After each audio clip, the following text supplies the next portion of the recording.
All right, hi guys, and welcome back to the High Man podcast. Thank you for joining us again. It's currently 4:30 in the evening on the 20th of April, and it's episode 34. Thanks again for joining us. Please like and subscribe, all that shit, if you want to. How are we doing today, Pete? Yeah, I'm good, thanks. Weather's been lovely recently, so yeah, Can't pretty complain. happy. Yeah, Yeah, it's a lot of suffering in the world, but we'll take the good bits of yeah, it. We can. we're doing all right, so got to enjoy it. Yeah. Speaking of, so today's episode is going to kind of be a book review from Peter's perspective on Man's Search for Meaning. I've not read it myself, so Pete's going to kind of take the lead. We'll discuss a few points that you have from it. I've looked a little bit online about certain lessons people have got from it, and I'll chime in, I guess, when I can. Yeah, sounds good. Shall we get right into it then? Yeah. So, kind of leading on from the last episode where we were talking about stoicism, there was an idea in it which is quite a stoic idea, kind of about how you have control over your actions ultimately. So the quote from the book is, "Everything can be taken from a man but one thing, the last of the human freedoms, to choose one's attitudes in any given set of circumstances, to choose one's own way." So, obviously the book is about being in a concentration camp, and you've been put forcefully into this horrible situation, but which you had no control over, and your external circumstances are obviously really bad. But this kind of uh, makes a point of, even no matter how bad your external circumstances are, you always have control over kind of your own attitude and the way you think of a situation. So, how do you think this idea is valuable in people's lives? Um, Obviously, it's a very extreme example for like most people in everyday lives. They're not necessarily going to be put into somewhere forcefully and like against their will, and somewhere that's so like horrible. But if a person can find true purpose in life and meaning, even after going through such horrific like circumstances, it kind of shows that although that life may have been terrible, there can be good in it, and I think that can transfer over to people, especially when their lives are probably a little bit easier than having experienced like a concentration camp. Yeah. Yeah, I think it really gets to the heart of how, you know, as humans, we do have this, we seemingly have this ability to make our own decisions.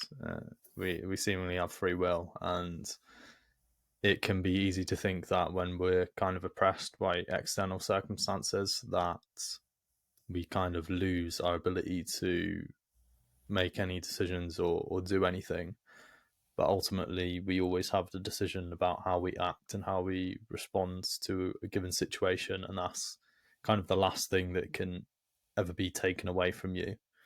And yeah, I think it's just important for people to realize that regardless of external circumstances, you do have control of your own mindset and your own actions, and it is important to live like you do, and to acknowledge that, and not to let external things get you down no matter how bad, because even if the external circumstances are bad, that you know your best option is still to act properly and to take as much control of you can over your own being, even though you're being oppressed by things outside of yourself.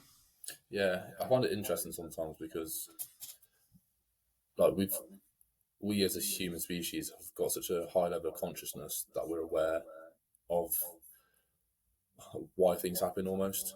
Like take for example like an animal, they aren't as conscious as us, and when bad things happen to them, they're not necessarily focused on it.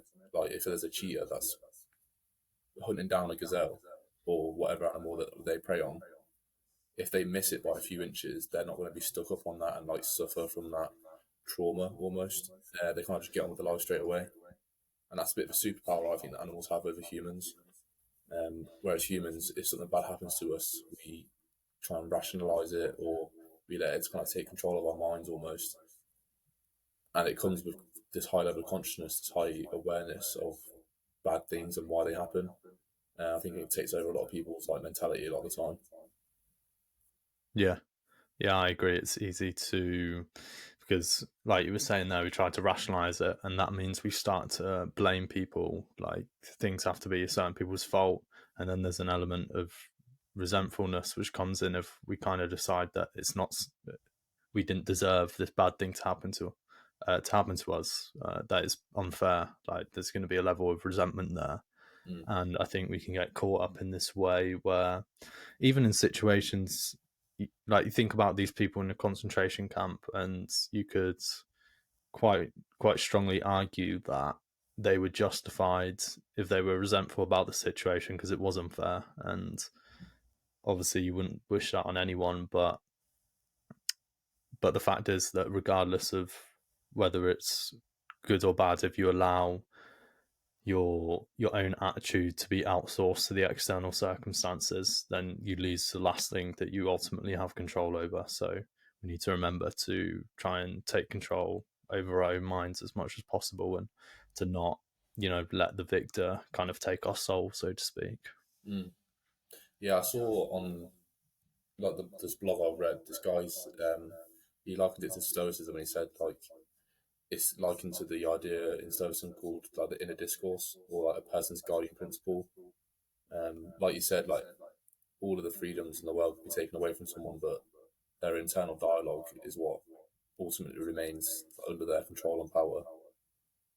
Do you think that internal dialogue can be influenced by like external things in such a strong way that it kind of does get taken away, or do you always think that someone has complete freedom in the way they think and like talk to themselves?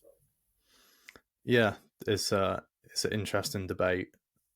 It's one of the things that he talks about in the book, actually, because I'm sure we'll get onto this, but he talks about logotherapy, which is his own kind of therapeutic practice, which has some differences to psychotherapy. And one of the differences he recognizes is a criticism of psychotherapy is it kind of treats a human like they're a machine, and they're merely kind of an outcome of um, their genetics and their circumstances in their lives. Whereas, what logotherapy kind of encourages is that it kind of humanizes the therapy, and acknowledges that as humans, we're not just kind of the result of circumstances in a deterministic way, that we actually do have capacity to rise above our circumstances. And, obviously, a lot of people will crumble under the pressures of external circumstances, and they won't be able to maintain a good mindset or continue to be a good person. But kind of as evidence that this is possible, and that humans aren't just the result of their circumstances, is kind of the people you spoke about, how there were people in the concentration camps who obviously they had everything taken away from them, yet, and they had every reason to be bitter and resentful and unhappy, yet they were still carried themselves properly, and they were still good people. They still looked to, do good things for other people. They still try to, be brave in spite of the suffering, even no matter how great that suffering is. So he kind of saw that as evidence that it is possible for humans to rise above their circumstances. And I think just for people, we don't, it's difficult to put a number on it, how much our external circumstances have control over our minds. But I feel like having the belief that you have more control over your mind, almost acts as like a placebo effect, where you actually do end up having more control over your mind if that's how you choose to view the world. Mm. Yeah, I agree with you. I feel like people probably do have complete control over their mind unless they bow down to external like inputs. If they just say, "Oh, I can't think this way because of this," or "I can't do that because of this person or this or that," then they're always going to be victims to that. But once they take personal responsibility, they will have that freedom in their mind, I guess. Yeah, yeah. I feel like the proper, one of the big takeaways is from the book is that you do always have control. Like as humans, we have this ability to rise above our circumstances, and I think that's something people should always try and remember. Yeah, yeah, because it's just crazy to think about how, like the amount of human lives that have actually lived in all of time. although a lot of them will be similar in the experiences that they had, but just the pure billions of people that have been alive. There's been so many different types of lives lived, yet all humans have come to the same point. So I guess that kind of acts as evidence that. Well, I don't know. Is that evidence that everything kind of just works out eventually, or is that evidence that, or is it more so that some people will kind of fail and some people won't? Like the human race as a whole has kind of gotten better and stuff, despite the circumstances that we faced. Is that because of a small number of people, or do you think that's kind of something that's a byproduct of the collective whole of the human race, just kind of cracking on with their life? Yeah, it's a good question, and it's hard to say that.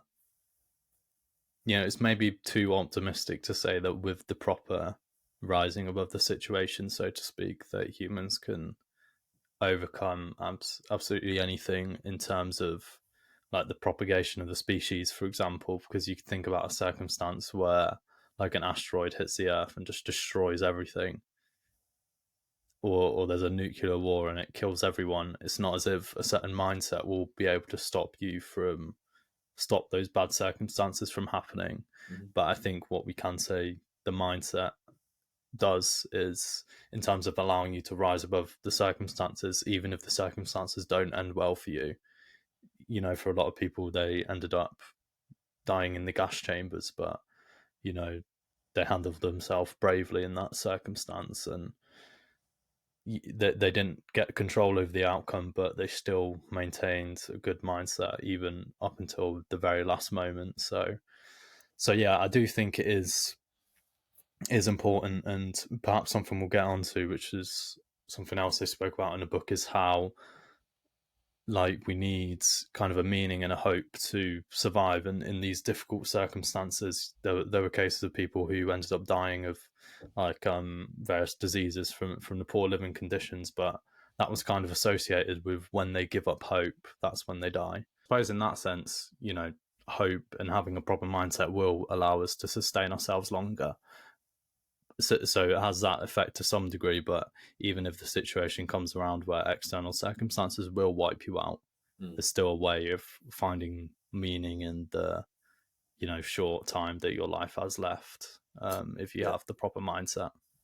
Yeah, because I guess no matter how long a life may be lived, I think most would agree that even how short it could be, it should be lived in the right way. Yeah, so no matter how long a life lasts, most would agree that it should be lived in the right way. Well, I guess that's most people that aren't. If you're a nihilist, then obviously, I don't know, it's interesting. I watched this program called True Detective, and there's this character who seems very nihilist almost. I think he had a daughter that died or something, and he's very much in touch with the idea that kind of nothing matters, and it comes across in that way a lot, that he just believes nothing has no real meaning and we're just a human species. And he kind of says something along the lines of we accidentally became too conscious, and it's something that shouldn't have happened to any species ever. Well, I watched a video kind of dissecting him a little bit earlier today, and although he seems like a nihilist and it seems that nothing in his life is believed to have meaning, he's the character that kind of gets more agitated about things than anybody else. And someone said that it's because he kind of sees the deep meaning in everything. And it's quite interesting. It was such a dichotomy. He comes across as a nihilist, doesn't care about anything, but it's because he sees the meaning in literally everything that he gets so affected by it that it's it kind of overwhelms him a little bit. Do you think that can happen to people that go through these traumatic experiences, or? Yeah, I think potentially, it reminds me of an example where of something Jordan Peterson spoke about, and he speaks about nihilism versus kind of taking responsibility. And there's this, I forget exactly how he says it, but he says something like, have you, he's like, oh, you're depressed and your life has no meaning because all your value systems have crumbled. And then he's like, well, well, maybe that's the case, or maybe you've just allowed them to crumble because it's more difficult than taking the responsibility that a meaningful life would be. So the nihilist kind of, they have no meaning in their lives, but they also are free of any responsibility to act upon that meaning. Whereas someone, you say you want a meaningful life, but that also comes with an adoption of responsibility. And that's actually another idea, kind of talking about responsibility, that kind of, obviously Jordan Peterson talks about how responsibility can give meaning to your life, but, we'll get into some specific examples where I think, this book really hits that home, how important responsibility is. Yeah. And perhaps that's the antidote to nihilism. Yeah, that's a good point. Yeah, because although like these characters, you could say his value system is destroyed. Like he doesn't value anything in life. He puts so much responsibility on himself to act in these certain ways and be a good detective. Like you said, if he didn't believe these things had value, why would he put that responsibility on himself? Yeah, he obviously experienced some meaning through taking the responsibility. I suppose whether he admits that consciously or not, it's probably what motivates him to do it. Yeah, yeah. Nice. Yeah, should we move on to kind of specifically the things he talks about in terms of finding meaning in your life? So he kind of identifies 3 different sources of meaning. So one of them is the pursuit of like achievement and creative works, which is kind of similar to Nietzsche's idea of how you find a meaningful life, of kind of how the higher man lives is through pursuing self-actualization and creative achievements. So that's one way you find meaning in life. And the second way is through experiences, so experiencing the world. So this is maybe, I feel like perhaps typically this is how most people think about finding meaning in their lives, is experiencing, great things which put them in a state of awe. Like that's a state of meaning. So those, just out of those first two, which do you think people get more meaning out of, and also kind of think about more as things which give them meaning: creative achievement or experiences? Um, it's a tough one. I feel like experiences are kind of the easiest one to attain because it doesn't necessarily seem like it would take as much work um, compared to seeing like the actualization of like all your creative endeavors coming to fruition and all that stuff. So it seems like it's the easiest, kind of more more tempting one and more accessible to most people. Because it's more accessible to most people, you could argue it's more important because more people can be touched by it. But I don't think the meaning would go as deep as someone, for example, like setting up their own wood shop business and like creating furniture that's bespoke for people and stuff. That would like bring someone such a deep sense of meaning that I think it would bring them such a deep sense of meaning that if they went through life and never had the experience of like going traveling or going to concerts or festivals or whatever, they could still live a happy life. But I think if someone, maybe I might be wrong on what I'm about to say, but if someone went through life and had these amazing experiences, went traveling for a month or 2 years at a time, and saw these crazy things in the world, I think they still might feel like something's missing if they never had like a deeper sense of meaning coming from like a creative endeavor and creating something for themselves. Yeah. I don't know, I might be wrong, but I feel like that's kind of my viewpoint on it. Yeah, that makes sense to me. Do you think it would be responsibility which is missing from purely pursuing experiences, whereas with creative achievements, you mentioned it would take a lot more work, so that obviously requires you to take responsibility to put that work in. Yeah, I guess that is the determining factor. Is there's no well, not there's no responsibility, but there's certainly a lot less. I'm just trying to think, like when I think about experiences, in my mind it's kind of traveling around the world or going on holiday, going to gigs and like nights out and stuff like that. Is that kind of the type of experiences mentioned in the book, or is it different types of experiences? Like, Yeah, I think those type of things are involved, like kind of worldly experience, you'd maybe say, but I think a massive part of it is also kind of relationships. And he yeah, Right. talked about, this isn't something I've contemplated too much about myself from thinking about what I've read in the book, but he talks about love being like one of the key experiences that that ultimately gives life meaning and allows you to. And he speaks about how love is also something that would allow you to thrive in a situation of suffering. And kind of a quote actually, which maybe challenges the the overvaluing of achievement versus experience. A quote here: "Experiencing can be as valuable as achieving." Uh, so the notion that experiencing can be as valuable as achieving is therapeutic because it compensates for our one-sided emphasis on the external world of achievement at the expense of the internal world of experience.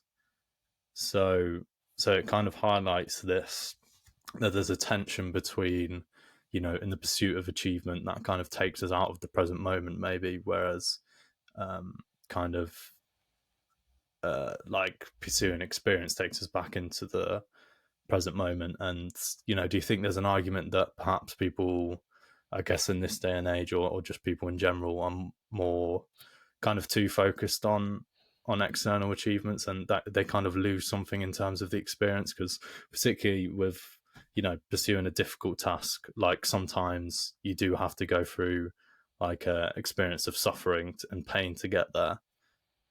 So you're obviously neglecting the value of experience somehow. Do you think that's an issue people could run into? Yeah, that's a good question. Um, yeah, I think it could be an issue. Like, remember I was watching or listening to Chris Williamson and Mike Thurston, and like a big kind of idea they were talking about is when they were our age, like finishing uni, 21, around about there, they had no idea what they want to do in life, and they were saying that in today's like like day and age, it seems that there's a lot of pressure on people our age and like younger generations to almost have their life figured out. And I think most people our age would feel that pressure to some extent compared to 15 years ago, let's say. And because of that, I don't know, I think because of that, some people would think they need to focus purely on achievement and forget the experience of just living a life as a young person. But on the flip side, I think there's other people that realize life will get more disciplined by the responsibility you take on. So they live their lives in a more free and like wild way. So they'll go traveling and stuff. Um, I'm not too sure if, on a general basis, more people are neglecting the experience or not. I don't know. I wouldn't be able to answer that actually, because there's Yeah, a lot of, like online. You see, there's a lot of stuff about meditation now. There's a lot of stuff about self care and taking care of yourself and like going out to nature and being present in the moment. Although there's like it's talked about online, I don't know if it's ingrained in more human experiences than it was before or less so. Um, that'd be something that'd be interesting to know. hmm. Yeah, it's difficult to know because when it comes to it gets tricky when you think about pursuing a meaningful experience in the present moment, which sacrifices kind of future achievement. Like that just generally seems like a bad idea. And yeah, I just thought it was interesting that it highlights that there might be an issue with over focusing on achievement, because I feel like the way I see things, I definitely believe that you'd get more meaning out of achievement than necessarily experiences in the moment. But perhaps there is something to the thought that you Yeah. are sacrificing the present moment quite a lot. Back to the question you posed to me earlier about is the difference between going after achievement rather than experience responsibility. When you said how the experience can also include like relationships and stuff, I think, well, I wouldn't know myself, but I'm guessing to have a truly meaningful and loving relationship with someone, like there is a lot of personal responsibility that comes with that. Um, and because of that, I think I'd change my answer and say responsibility is kind of in both of those endeavors. Mm. Yeah, Yeah, definitely in terms of relationships, I can see that, but perhaps not so much when you talk about, like you mentioned, stuff there, like going to festivals again, traveling and stuff. That's I suppose the risk with that sort of stuff is the absence of responsibility. But Mm. yeah, I can definitely see for relationships that that would definitely requires responsibility to create a meaningful relationship. So Yeah, yeah, it's tricky though. I feel like the experience and achievement can easily go hand in hand. Like an example I was going to give is someone might want to have the experience of living abroad for a year, and that, to me, in my mind, that takes a lot of responsibility. Like you need to find a job, you need to find accommodation, you need to carry yourself in a way where you're living healthily and stuff like that. And although the experience itself is crazy, like there is a sense of achievement that comes at the end of it, I think. mm-hmm. And it's like in another example would be like jiu-jitsu. Like the experience of just going to training can be a lot of fun, and going to competitions can be like nerving and exciting, and then you get that sense of achievement at the end. I think if you compare the two together, then it's the strongest. Yeah, yeah, I'd say potentially the best. The most meaning you'd feel in experiences might be in the pursuit of creative achievement. And I think, this is something he mentions in terms of logotherapy that typically, I forget exactly the term he uses for it, but one of the methods he uses is basically telling people to try and do maybe the opposite or something completely different to what they actually want. So an easy example is people who struggle to sleep. They worry about struggling to sleep, and then they can't sleep because they're worrying about struggling to sleep. Whereas if you tell that person, okay, your task is to try and stay up, lie in bed and try and stay awake for as long as possible, then that kind of removes like the anxiety there. Um, so they're more likely to fall asleep. And he kind of talks about this in terms of the pursuit of happiness, that if you try and directly pursue happiness, then you're not going to get it. Whereas I think the solution he gives to finding happiness is to you don't get happiness by directly looking for it. You get it for like by finding a reason to be happy. So that kind of seems like the same thing, but it'd be the difference between like trying to make yourself laugh versus hearing a joke to make you laugh. So the joke is the reason that you laugh. You need a reason to laugh the same way you need a reason to be happy. And I suppose that reason to be happy comes from meaning, which you find in your life. So Mm. That's interesting, to be fair. I suppose that presents another risk of trying to directly pursue meaning through experiences, because it's almost too direct. Whereas, pursuing meaning through creative achievement, the meaning is the byproduct of having a reason to feel meaningful. Yeah. What do you think about then, like the classic example is of someone that kind of achieves the greatest success they can imagine, but then they feel no meaning in their life. Like in terms of like artists, for example, like these artists kind of blow up overnight or over a few months or a year or two, and reach the height of fame that like most people can only dream of. And then once they've kind of achieved that level of success in their mind and things along those lines, they just become depressed, and like they have no sense of meaning in their life. Mm-hmm. It kind of makes you think, like obviously we talked about how the pursuit is kind of more important than the goal, but it seems that, is it Viktor Frankl, is that his name, the guy? Yeah. Is he almost saying that, does he say like specifically, once you achieve this creative endeavor, that your life will have meaning forever? Or No, to be fair, I don't think he really mentions that. I don't think he really talked about, because obviously, we'll get onto like the third way you find meaning is finding meaning in suffering. So obviously that's mostly what the book is focused on. So it doesn't go too in depth to why creative achievement helps you feel meaningful. But I think, the book is the big point of the book is that like you need a meaning to survive. It's like a fundamental need of a human being. We need meaning to push us forward and to sustain ourselves. Right. And I suppose with with that situation where someone achieves something, if they no longer have anything to live for, then that's when they'll end up feeling depressed if they've got no extra goals. So like you said, I suppose it's a pursuit which is more important than actually reaching the goal in terms of meaning you feel, because you need kind of a reason to sustain yourself and a reason to feel meaningful, and that kind of in the situation of creative achievement, that kind of needs to be aimed into the future.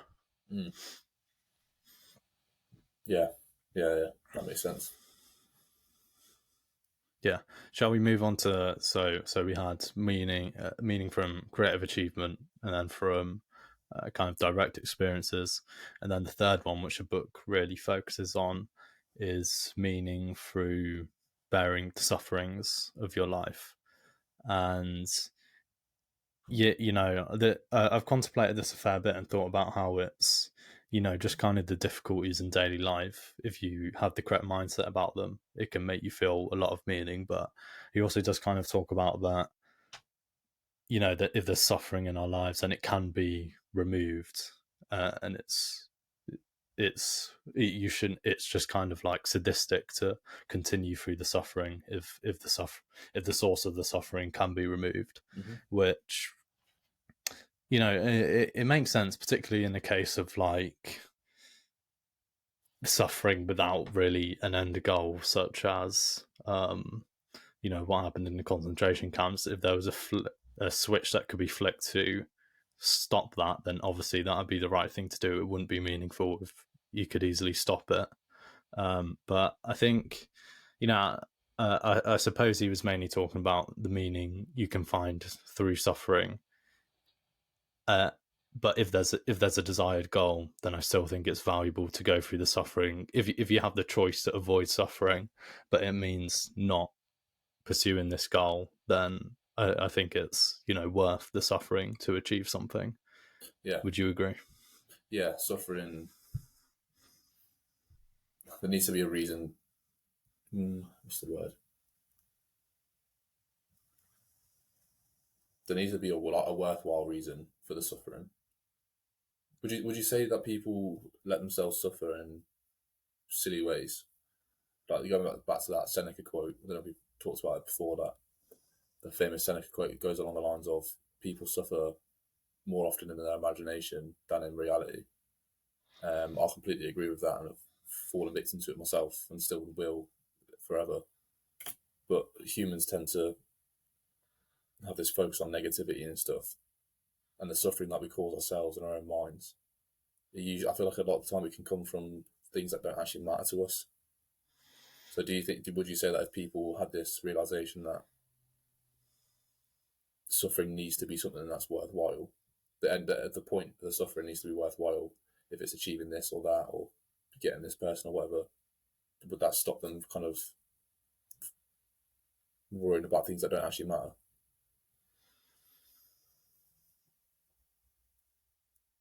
Yeah. Yeah, it's a good question.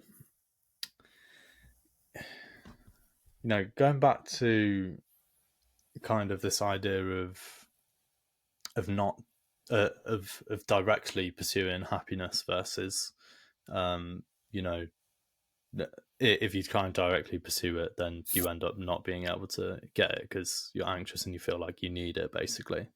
And one of the things he says about finding happiness is that he talks about how, like in America, and I suppose he was referring potentially to the whole kind of Western world, there's this idea that you should be happy, and that if you're not happy, then there's something wrong with you. And this is an idea which not only are people unhappy, but they're unhappy about being unhappy.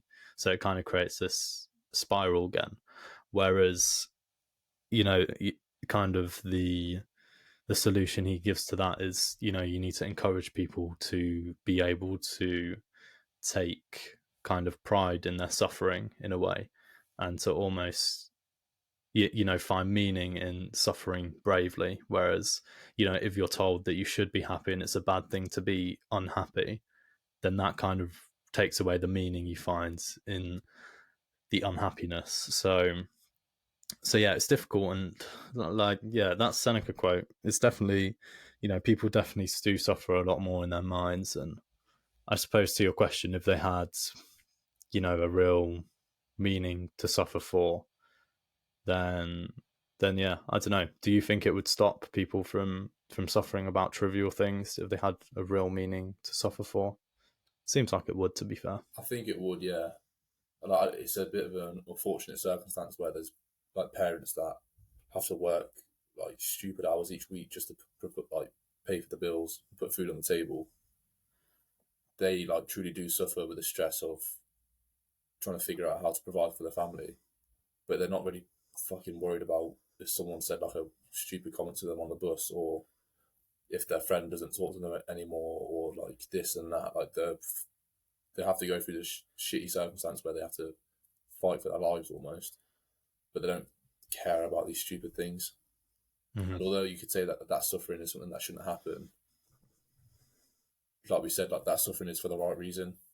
Like providing for your family seems like something that would always be worthwhile for anybody. Mm-hmm. And that's going to bring you meaning in your life because you get to see your kids grow up and like hopefully flourish into the people they want to be. So yeah, I'd say if people had the realization suffering needs to have meaning, and they made themselves suffer for a meaningful cause, then they'd stop worrying about trivial things. But there's a bit of a risk there, I guess. Like, what risk do you think that is posed by people trying to find a meaningful cause to suffer for? Yeah, it's a good question. It seems like, I suppose the risk might be trying to, actively seek out suffering for its own sake, and that becomes a sadistic thing. But I'm not sure whether that would ever be too much of an issue for people, because we're naturally kind of suffering adverse, and you can argue in a way, like people like David Goggins, for example, you can argue that a lot of the things that he suffers through is not necessary, but it obviously brings so much meaning to his life. So it goes back to maybe there is situations where voluntary suffering, even if there isn't a direct goal, but I suppose in his case there is a direct goal, because he's trying to build his mind through the suffering, and he knows that the more he suffers, the more that he builds his mind, and the closer he gets to his potential. So that's the meaning right there. And yeah, so it's tricky thinking about whether if the suffering can be removed, then that'd be a good thing. But I suppose voluntary suffering is different. If involuntary suffering could be removed, such as you've been diagnosed with a terminal illness, or your child gets hit by a car, or you're in a concentration camp, for example, then these are kind of the involuntary sufferings he's talking about, where obviously it'd be better if they were alleviated. If it'd be not right to say that, oh, it's better for the fact that they're having this terrible suffering. But the fact is that regardless of the suffering, you can find meaning. And I actually think that's kind of like one of the benefits of reading books like this about horrible things that have happened in the past, for example, like the concentration camps, is it gives you a sense of perspective, because you could imagine, like, oh, if I was sent off to a concentration camp right now and I was starved and I was made to work in the freezing cold and wore rags and like half worn out shoes, like if that situation happened to me, I wouldn't be worrying about the tiny little bullshit that's on my mind right now. So it helps kind of give you some perspective. So yeah, I think that's actually another benefit of reading this type of book. Yeah, it's easy for humans to kind of get wrapped up in their own world, and almost like, I don't think humans necessarily will think that the world revolves around them, but I think there is a subconscious truth to that. And I think it's natural, because how else do you live unless you believe that you're living for yourself, if you know what I mean? Um, like if people didn't have the belief that they need to live for themselves, I don't think the world would necessarily function the way it needs to. But saying that, I think people subconsciously a lot of the time forget about the experiences of other people. Hmm. But it gets What exactly do you mean that people think they should live for themselves? it kind of gets to the question of like subjective reality v objective reality. Like, although my experience, if I was just at school having a pretty good life, so like subjectively, for me, it could be the worst life lived. But objectively, compared to someone that was in the concentration camps, I'm living quite good. Okay, yeah. Um, it's difficult to kind of navigate between subjective and objective reality because the subjective experience I have ultimately does form the objective reality that I perceive. Yeah. And I think if people kind of, I think if people forget that, well, I think if people focus too much on the fact that their lives could always be worse, it might stop them trying to bring themselves out of the situation they're in, maybe. Yeah. For example, like if someone were to, I don't know, get fired from their job and they're unemployed, and then they go away and they read this book and think, oh, fuck me, at least I'm not in a concentration camp. Like that doesn't really, although being unemployed is trivial compared to being in a concentration camp for their subjective reality, it still matters that they're unemployed and they need to, go out and find a job, and there might be some pain associated with that in their own lives. And I suppose that brings us to, like, so I suppose the issue there would be almost being too detached in a way from the pain of your own life. And I do kind of, this is kind of one of the tensions I have with stoic ideas in terms of being detached, because I definitely think it's important to be like non-reactive and to kind of think of things more in terms of the controls that you have over your own actions, rather than trying to worry about things in the external world that you don't have control of. But I think with detachment, that the idea is kind of one of the reasons you want to be detached is so that you don't feel the pain of the situation. Whereas I think there is value in feeling pain in a situation, particularly if it's like a motivating factor. Like there's this quote that a lot of people have said by, I think originally by Tony Robbins, which is like, you only, to paraphrase, is you only change your life when the pain of changing is less than the pain of changing the pain of staying the same. Yeah. Butchered that one, but you get the point. So yeah, do you think there is actually value in kind of the pain that people feel in their lives, and to trying to and to detach so much as perhaps a stoic would say you could actually be a negative thing for people when they feel less pain to change potentially? Yeah, it's interesting. I think if people kind of were, if people had an understanding of what they believed, of how they believe their life should be lived, and they tried to attain that, I think detachment works perfectly because no matter how they feel, they're going to still try and strive for whatever they perceive as greatness. But I think a lot of people don't necessarily have an idea of what kind of life they want to live. And because of that, the easiest thing to kind of revert back to is what causes me discomfort and pain. Let me try and avoid that and strive for something that I can enjoy and have a life that kind of isn't that easy, but is more comfortable than being in pain.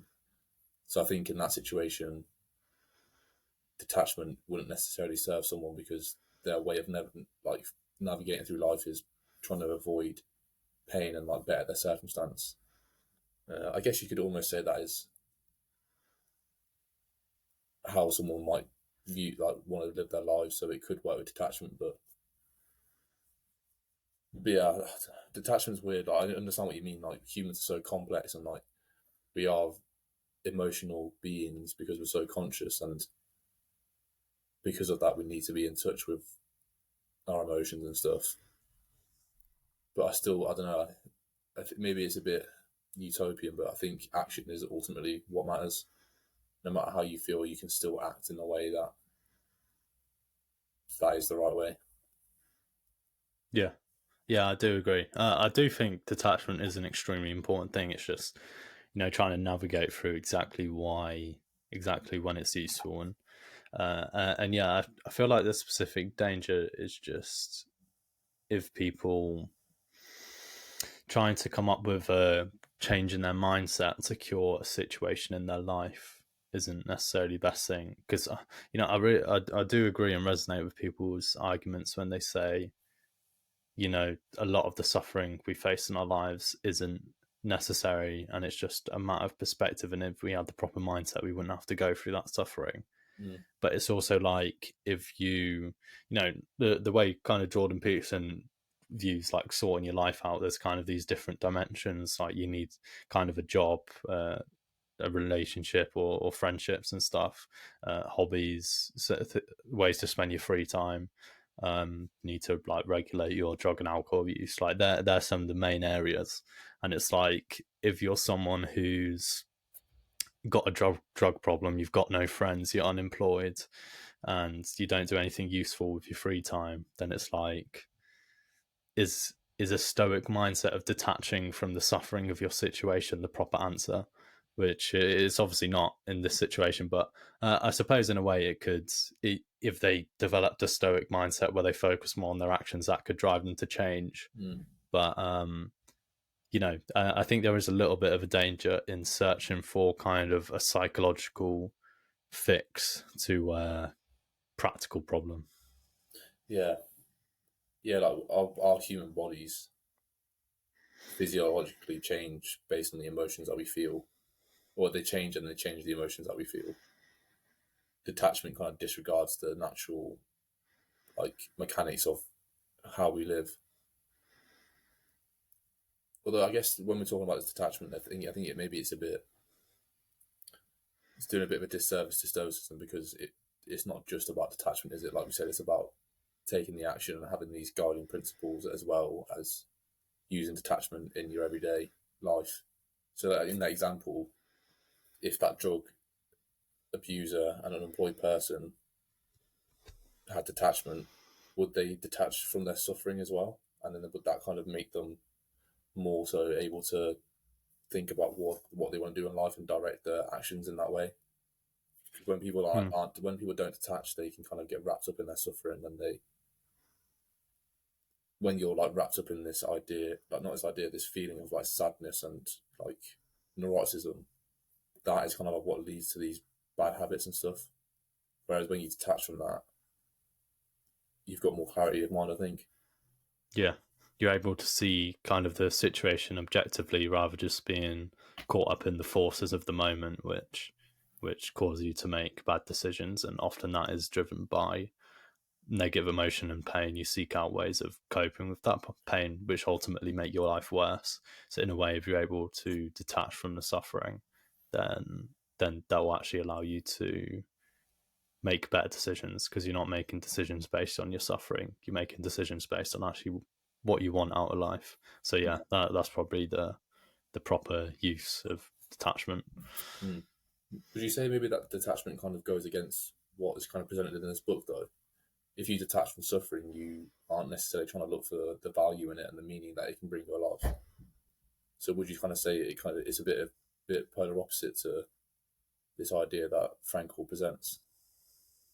Because he kind of says, from what I've like, gathered, you can find meaning in suffering, and maybe people should try and look for it in suffering in any part of their life. Whereas a Stoic idea of detachment might be suffering, it kind of deems suffering as a choice. Although pain is inevitable, the suffering is a choice of the person. And it kind of seems a bit polar opposite to Frankl. I'm sure there's some crossover maybe, but yeah, I understand the point you're making, but I do actually think the Stoic philosophy and kind of the Viktor Frankl's philosophy of things are actually really similar, and I don't think there is necessarily a disagreement there, because we kind of spoke about at the start how there's this idea of focusing on what's in your own control and not allowing external circumstances to guide you. So that's an idea directly from this book, but But anyone who's heard about Stoicism can probably recognize that that's a very Stoic idea, and that idea actually involved detaching, being able to kind of detach from your external circumstances in a way which allows you to take the proper actions in the moment. That's like, yeah, Stoicism 101. But I suppose, but perhaps it would be good to move on to kind of exactly why he says, because we haven't really spoke about why suffering can be meaningful yet. So maybe it'd be good to kind of talk about that first, and then maybe we'll circle back to where detachment fits into it. So yeah, the third thing. So just going back to what we said, there's 3 ways that you can find meaning in life that Viktor Frankl kind of identified, and the book focuses on this third one of finding meaning in your suffering. And there's a couple of elements to it, and I think one of them is kind of directly related to that idea of focusing on your own actions in the present moment. So there's meaning in and of itself for you to be in a situation of suffering, but to be able to act bravely and to act in accordance with your values, regardless of how bad the situation gets and how bad the external situations are. There's meaning to be found in acting properly in spite of the circumstances and in the situation of suffering. So just to start with, like, do you think there is, does that make sense to you, how people could find meaning directly in the suffering just by finding that meaning in being able to act properly regardless of the circumstances? I'm not too sure if I do understand it. I get what you mean when you say even when someone has this period of suffering, they can still act the way they think they should act as a honourable person and with the things they value. I don't understand necessarily how that kind of brings a person meaning. Does the meaning come from, like, is it that a person can truly believe that they have this strength in their own character because they can still act the way they need to act even when they are suffering? Is that the meaning that kind of gets brought to their life, or is it more specific to each individual? Yeah. Well, I think it is specific to the individual, because I was just interested to ask you there if just talking about that idea on its own would give you an idea of it, because I feel like as I was going through the book, like that was one of the first ideas that made me start to think about meaning, and then really some of the rest of ideas, which I'll talk about now, kind of really put that into context. So I was just wondering whether you had any intuitions on that one straight away, but effectively, and this kind of goes for life in general. Like, you can find, so the question, what is the meaning of life, is not, it's not really a question that can be answered, because it's different for each and every individual. And the idea is that you find meaning in the tasks which confront you in your own lives. And the way I think about it, which resonated with me, was like, as an individual, there'll be things that come up in your own life which no one, it's only going to happen to you, and only you're able to complete this task. So for example, in the situation of the concentration camp, no one can suffer bravely for you. Like, this is, obviously it's not in your control, these circumstances which have been presented upon to you, but in front of you is this challenge which, it's your responsibility. Like, this is, and it kind of relates to, how we spoke about responsibility gives life meaning. But upon being presented with such a circumstance, the way to view the circumstances, like, no one else can suffer through this for me. And kind of an extension of that, which when I was really contemplating this, was about how it's comes back to the ability of humans to kind of transcend and rise above their suffering. And in doing so, we kind of bring out a part of ourselves which is kind of almost like the divine part of what it is to be a human. You could say that is to be able to rise above your suffering. And I feel like the meaning comes from, when you take on this challenge and you rise above it, you bring out kind of that divine part of yourself. And it's, I feel like to have, when the opportunity comes to do that, it is an extremely meaningful thing to do. And, it'd be a great loss for kind of humanity if you don't live up to your own human potential, which no one else can solve through, because these challenges are specific to you. And obviously, like in the concentration camps, there were loads of different people there, but there is something very individual and personal about it, where, like, okay, these other people have their individual challenge of suffering through their experience in a brave and, kind of heroic way in a tragic circumstance. But every individual had their own subjective experience where that was a challenge for them to overcome. And I think that kind of, finding meaning in the things that confront you as an individual, which it becomes your responsibility to bear that suffering. So yeah, that's where I think the meaning comes from. Yeah. Yeah, I get that now, to be fair.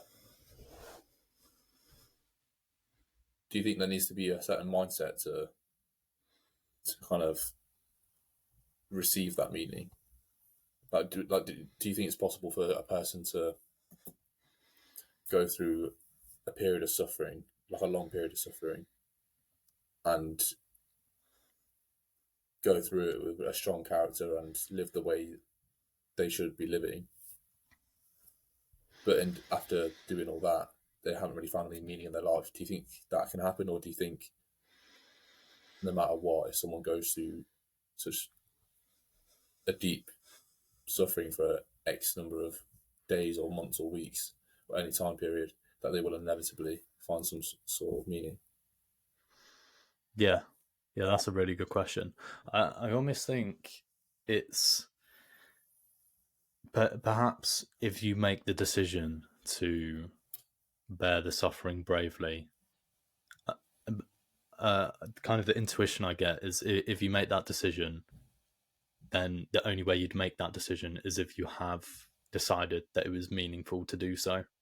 I feel like those things, I feel like it would be impossible to suffer through a situation bravely without deciding that was a meaningful thing to do, because there needs to be a force driving that kind of ability to transcend the situation, because there's obviously a force pushing you down in terms of the suffering. Yeah. So, there needs to be some sort of force in the other direction. And I feel like that probably comes from, you justify it through that being the right action. And however you decide to word it or understand it, I think it ultimately, resonates with the idea of that being the meaningful thing to do. Yeah. Would you say that any action that's taken consciously is done because people believe it has meaning? Obviously, people like fall into the habits of like scrolling on their phone for like an hour without really thinking about it. But if someone takes an action that they've thought about and determined themselves to take, would you say they do it because they feel like there's meaning towards that comes from it?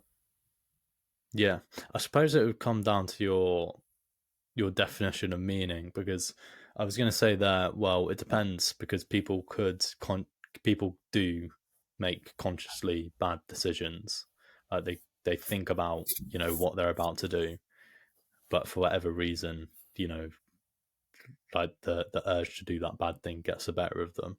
And in that situation, you could argue that, through the short-term pleasure they might get out of something, for example, that there's some meaning in the short term because of that, but ultimately it doesn't work out for them because kind of their values aren't organized properly. But I think more to the point the question would be, is any action that people decide to make when it's difficult and it requires suffering in the present moment, do they make that decision because they believe it will be meaningful? And I think the answer to that would probably be yes.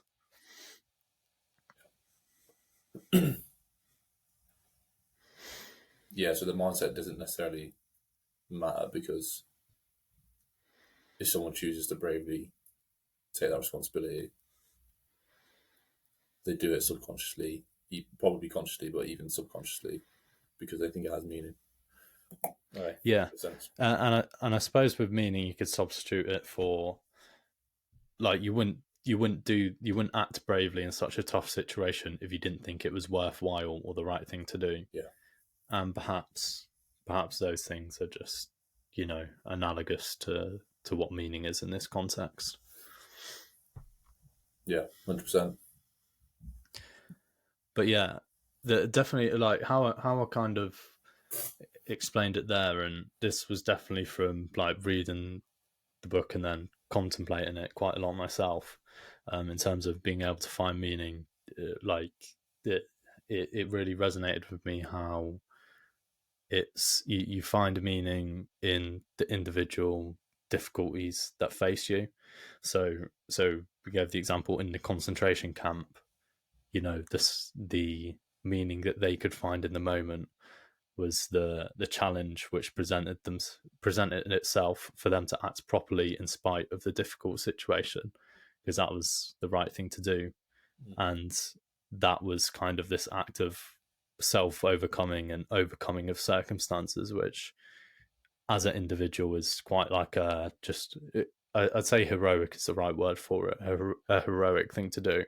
But I also think this, I've kind of thought about in context of different areas of my life, and I think it's helped me to find more meaning in just kind of the difficulties of, for example, doing difficult things in pursuit of goals. So, for example, like we spoke about, we both do jiu-jitsu, and kind of jiu-jitsu can be a very difficult thing sometimes to improve, and you do need to kind of just keep showing up even if you're kind of getting your ass whooped, or you might be progressing slowly, or you might lose matches in a competition.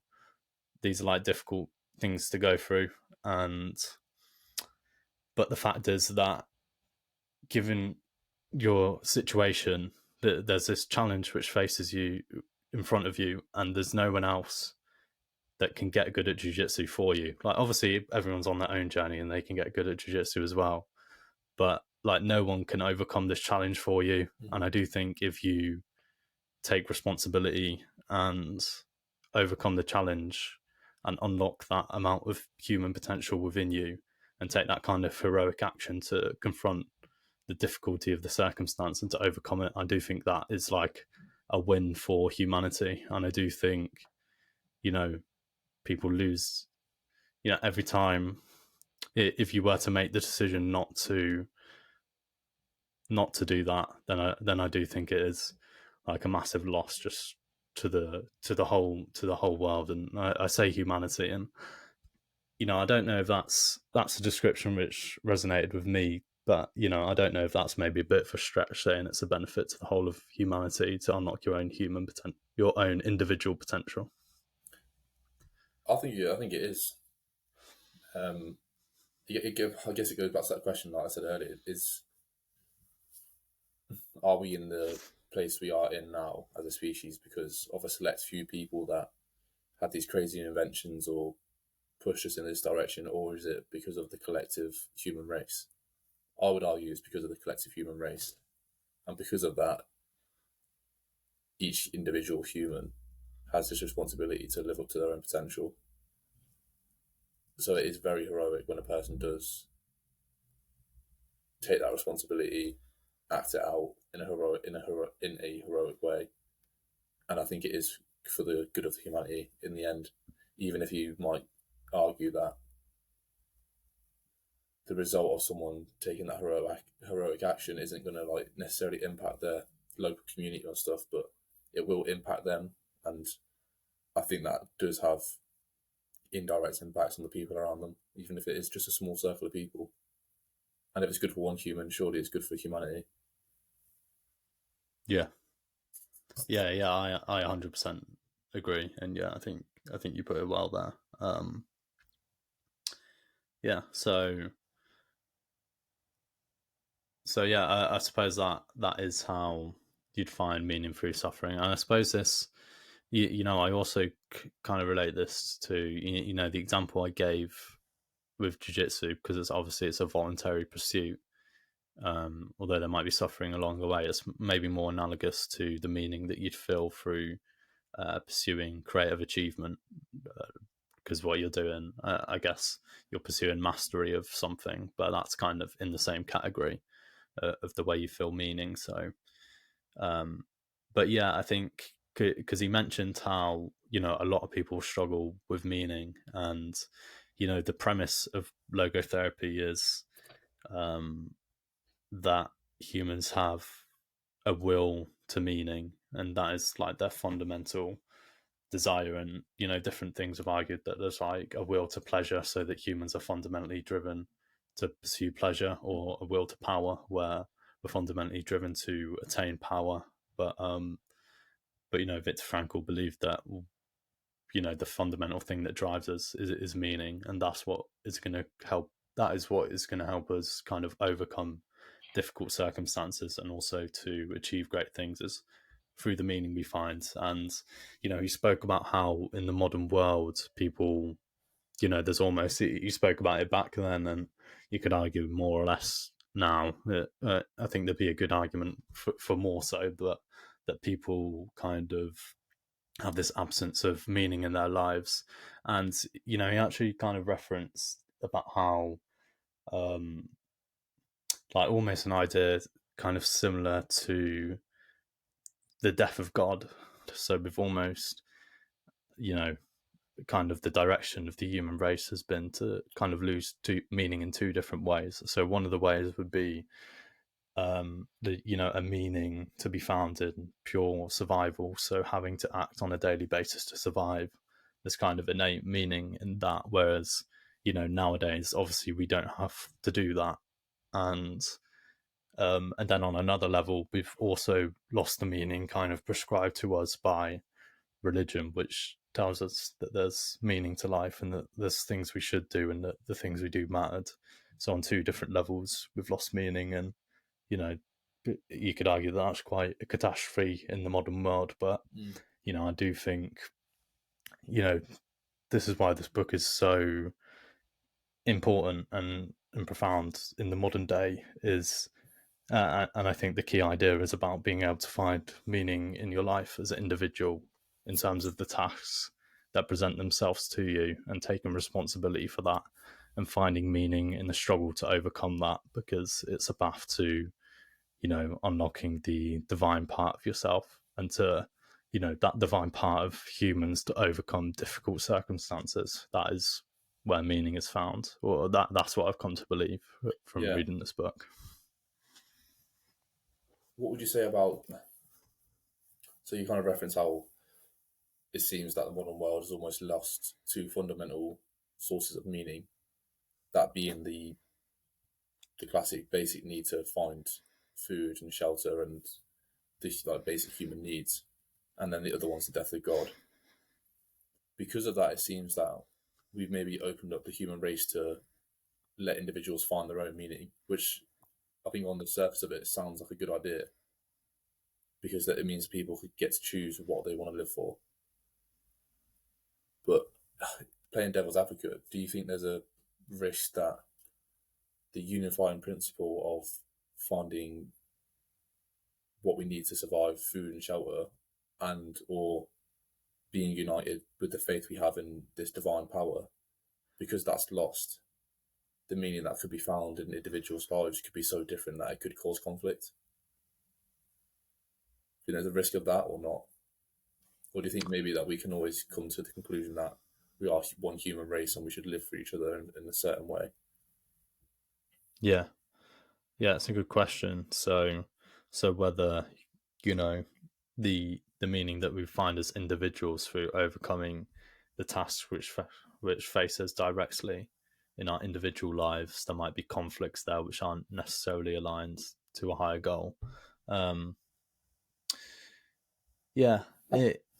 It makes sense actually, that there would be conflicts there. And I feel like a big part of how religions evolved was they evolved as ways of uniting cultures to be aimed in one direction. So I've heard someone say that like polytheism would have been more common when there was kind of tribes or small villages, whereas as we united into massive cultures, one of the things that happened was that we moved towards monotheism. So there's more of a single ruling principle, so to speak.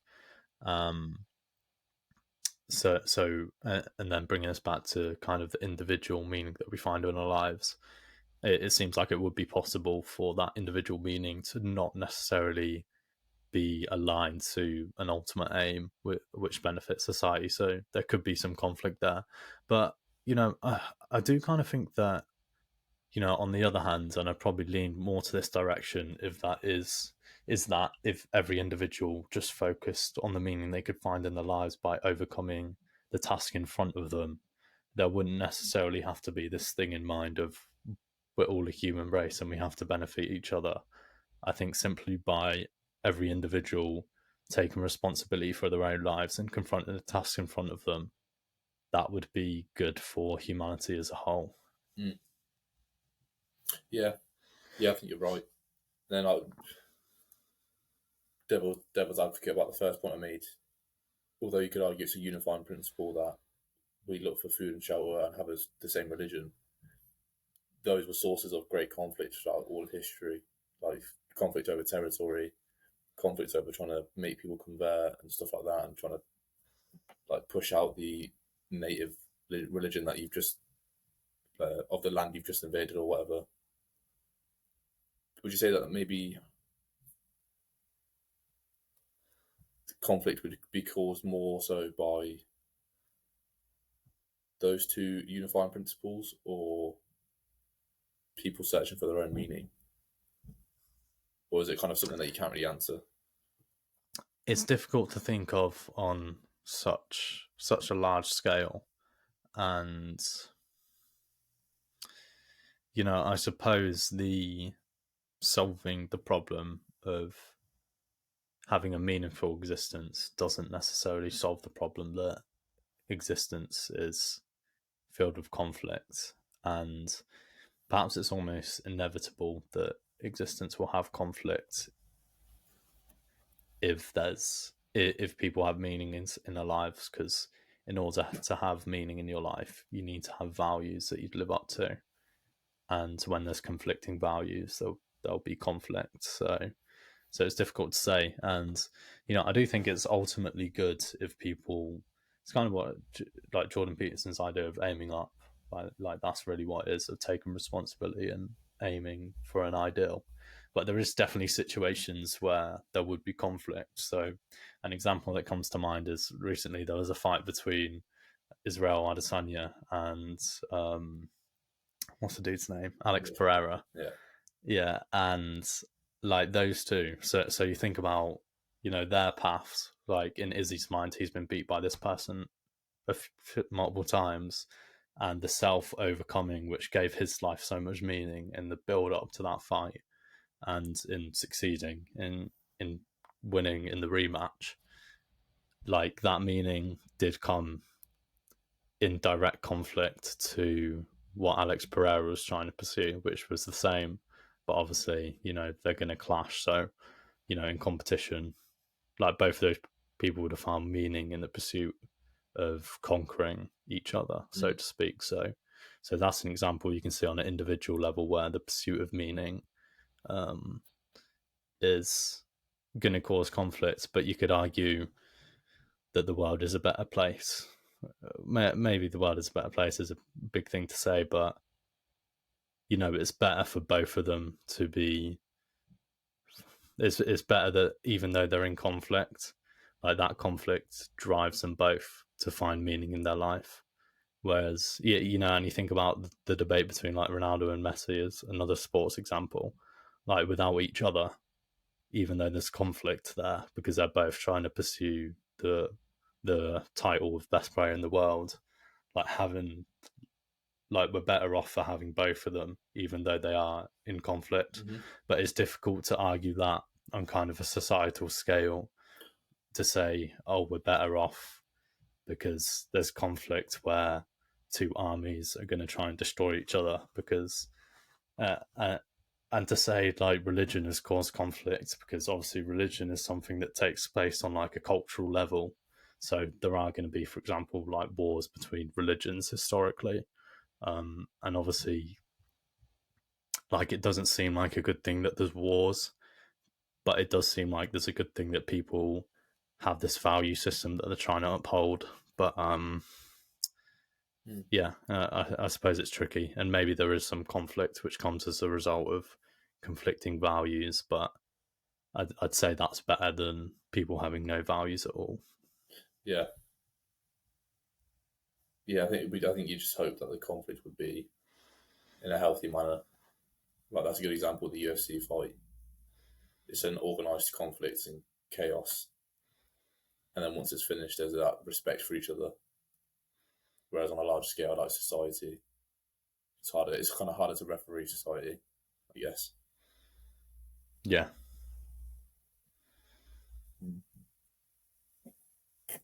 Yeah.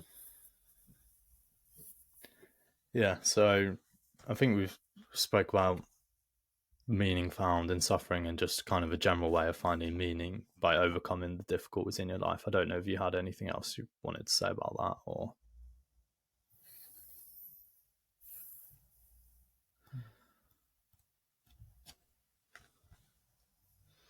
Would you say it's maybe important for people to make sure they set goals for that suffering? Not for the suffering, but like I haven't done it, and I know I need to make it a regular thing where I kind of set these little goals for myself.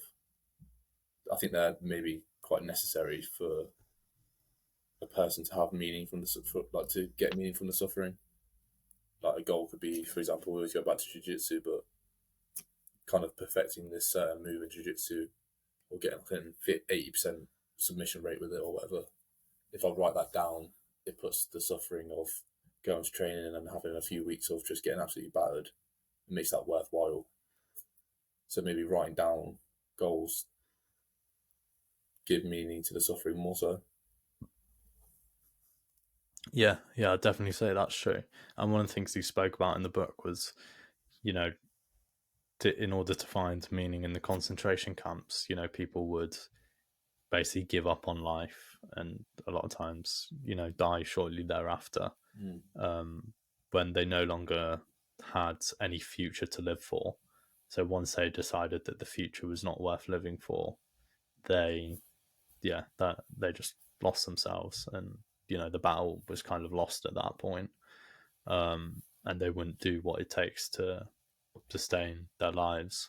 So and one of the things he spoke about in the book was how, you know, something he did, I think he advised people to do this, and he obviously did it for himself as well, to help, you know, motivate them to stay through, and survive for as long as possible, is that they might get out and the meaning for their life might be. So for him, for example, like part of the meaning was because he wanted to, you know, embody, because he was a therapist and he wanted to embody some of the things he taught and some of the ideas he had about being able to overcome suffering, and he wanted to be able to teach people about that when he got out. And one of the ways he detached from the situation he was in was by visualizing how, you know, he was doing some like physical labor task which was very difficult, and he visualized how he was in like a lecture hall lecturing about,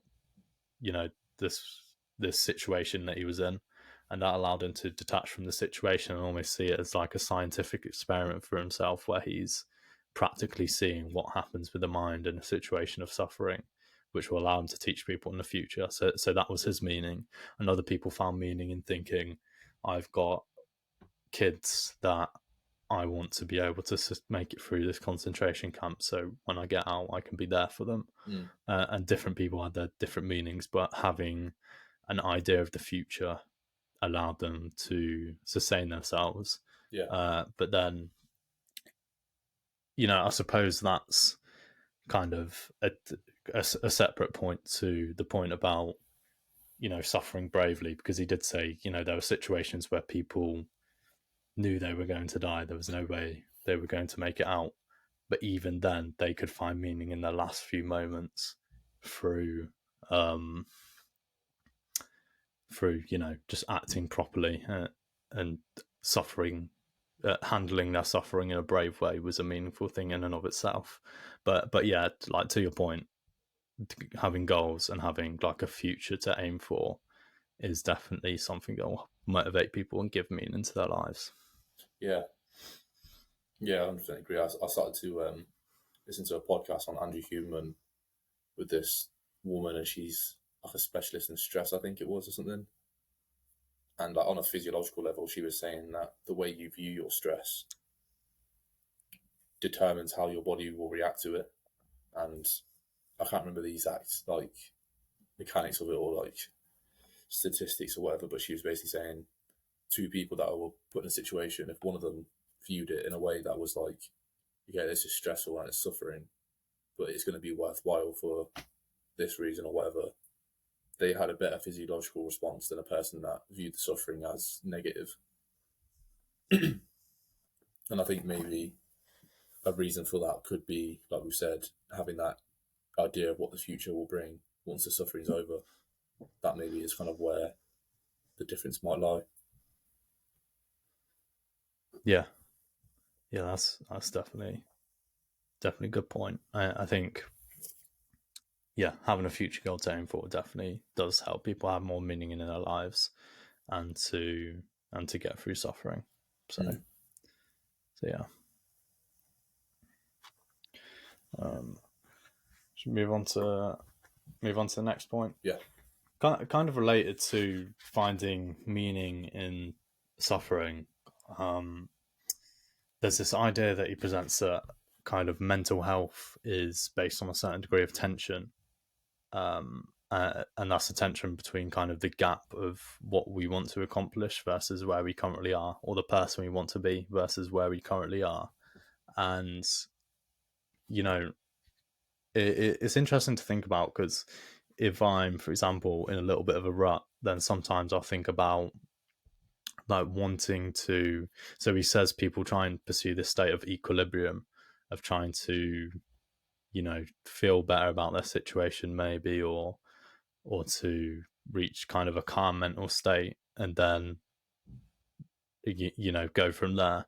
But he actually says kind of meaning is predicated on this certain degree of tension, of this situation being slightly undesirable, and it doesn't have to be kind of perfect for you to find meaning in it. And yeah, I just thought that was an interesting point, because a lot of the things we do to try and to like health, mental and physically, is to try and reach a state of equilibrium. So I suppose the question would be what do you think the idea of that, of having good mental health and having meaning in your life needing some amount of tension?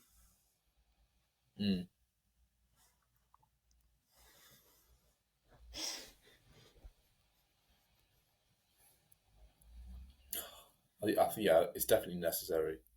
That's like saying that like if you're happy all the time, you wouldn't understand if you were happy, because you have no sadness to kind of compare yourself to. Being in one state being in one state of mind means that it could be any state, and you wouldn't know the difference because there's nothing else to know how it's different from another thing. If that makes sense.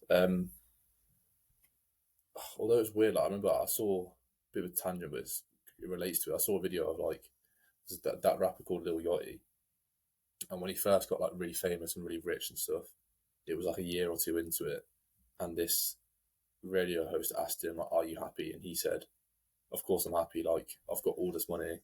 I could buy my mum a house. I bought my mum a house. I could have all these cars. I party. I do what I want. I'm happy because I'm like living the successful life I dreamed of." And the radio host said, like, "How can you be happy? Like, you can't just assume that those things bring you happiness." And Lil Yachty said, like, they do bring him happiness. I don't know how long that would have necessarily lasted, but it seemed that in his circumstance, there was no need for a tension of negative feelings for him to have this like healthy mental state. Which Hmm. it kind of fascinated me a little bit, and I don't think it would have lasted. I don't think it could last. But Yeah, maybe it wouldn't last forever, but that kind of I know you have to go soon, don't you? But uh, I think that leads into a point which maybe we can finish up on about how kind of we value. So we spoke about valuing the future and having a future to live for, being a good motivating factor and something we can find meaning with.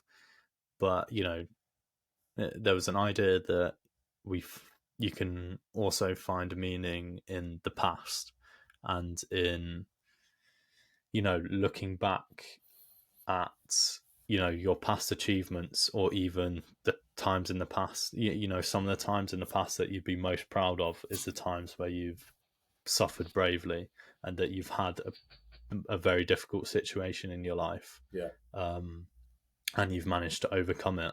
And because obviously this would be important in the case of someone with like a terminal illness, or someone who, if they like, he gave the example of this woman whose son died when he was like 1 or something. And looking back on it, she was kind of able to find meaning in that, because she thought, even though he had such a short life, his life was full of kind of love and connection, and he enjoyed it a lot. So there was kind of meaning to be found in like the suffering of that situation, and in the past. And there's this kind of trends where it's kind of contradictory to this, where like young people envy older people. No, sorry, the other way around. Being older people envy younger people because they have the future ahead of them, yeah, and they have so much potential. But he kind of argues, like, as an older person, you can actually view the past as, what the young people has as potential, you have as like realized reality. These things are set in stone. Like, that page has been completed and closed over, and that's in like the memory book, that's like complete and shut away. Like, no one can take that away from you. yeah. So there's kind of meaning to be found in the past as well. So is that an idea that resonates with you? Do you think like meaning can be found in the past? Yeah, I think 100%. Like your memories are almost the ultimate source of meaning if you like are able to make good memories. I think everybody in the world has the opportunity to do that, no matter what circumstance they have. Um, but yeah, no, there is like that bit of dichotomy between suffering brings meaning because you look to the future and what it could bring if you get through the suffering. I guess it's a different type of meaning. Like the sense of achievement you get is different to the meaning you get from like committing to the process and doing things day in, day out. I'm not too sure if one is more important than the other though. But I would definitely agree that being able to look back on the memories you have is important, and it shouldn't be taken for granted just because the future might look a little bit bleak, especially if you're like older and stuff. Yeah. Yeah, I just thought that was an important point as well to mention. There was a few other things that I had in mind, but to be honest, they're slightly smaller points. I think we've covered the main things about meaning, and yeah, they're probably things that I could bring up in future episodes anyway. So yeah, I'm happy to end there if you want to. Uh, yeah, I think so. I think that's right. Yeah, yeah. So this is definitely one of my favorite books. One of the books that's impacted me in the most.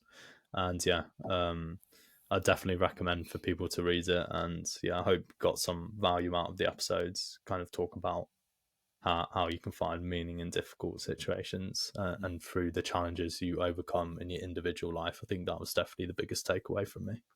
Yeah, yeah, I'd have to give it a read in the future. Nice. Well, thank you guys for listening. Been a good episode. We'll see you next time. Bye. See ya.